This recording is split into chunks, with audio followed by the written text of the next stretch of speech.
महाराष्ट्र के जलगांव जिले के 40 गांव से एक बड़ी खबर सामने आ रही है।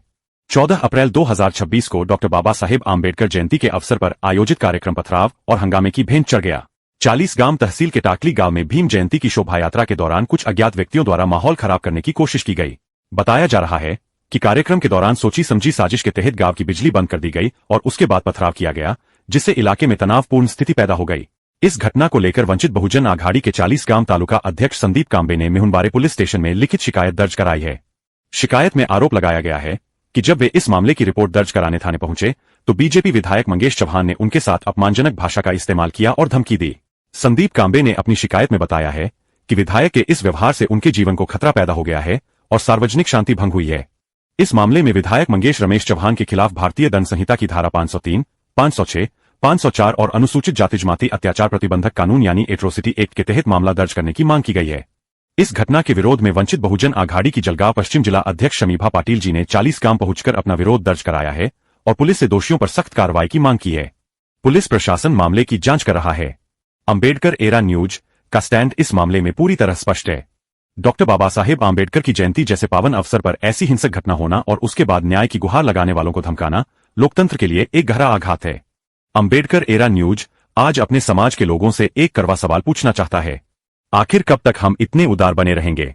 हमारी सबसे बड़ी कमजोरी यह है कि हम बहुत जल्दी माफी दे देते हैं और मामला रफा-दफा कर देते हैं। लेकिन जरा सोचिए, जिन्होंने हमारे सबसे बड़े त्योहार भीम जयंती पर पत्थर बरसाए, जिन्होंने पुलिस थाने के भीतर हमारे कार्यकर्ताओं को सरेआम धमकाया, क्या उनके चेहरे पर रत्ती भर भी पछतावा है? नहीं, बल्कि वो लोग सत्ता के नशे में आपके मुंह पर हंस रहे हैं। ऐसे लोगों को माफ करना अपनी अस्मिता और अपने स्वाभिमान का गला घोंटने जैसा है। याद रखिए, यह दुनिया सिर्फ उसी को दबाती है जो झुकना जानता है। प्रशासन अब समझौते की राजनीति करेगा, आपको भाईचारे की दुहाई दी जाएगी, लेकिन हमें अब पीछे नहीं हटना है। यह लड़ाई सिर्फ एक शिकायत की नहीं है, यह हमारे वजूद की लड़ाई है। अगर आज हमने इन्हें माफी देकर छोड़ दिया तो कल इनकी हिम्मत इतनी बढ़ जाएगी कि ये हमारे घरों में घुसकर हम पर हमला करेंगे। हमें अब सफाई नहीं, कार्रवाई चाहिए।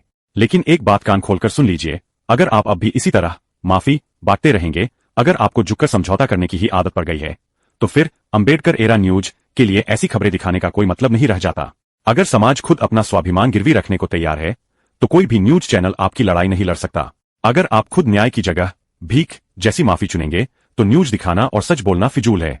तय आपको करना है कि आपको समाज का सम्मान चाहिए या बुजदिलों वाली शांति। न्याय मिलने तक यह आवाज इसी तरह गूंजती रहेगी।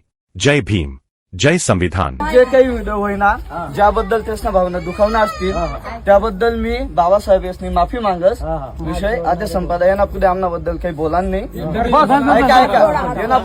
येनाबद्दल आमनाबद्दल सुद्धा कधी काही बोलान नाही आणि आम्ही तर नाहीच बोलणार। तो विषय बंद। यापुढे कधी तुमच्याकडून बी चूक नका उद्या हे लक्षात राहू। यापुढे मना गरजो पाय ठेवणे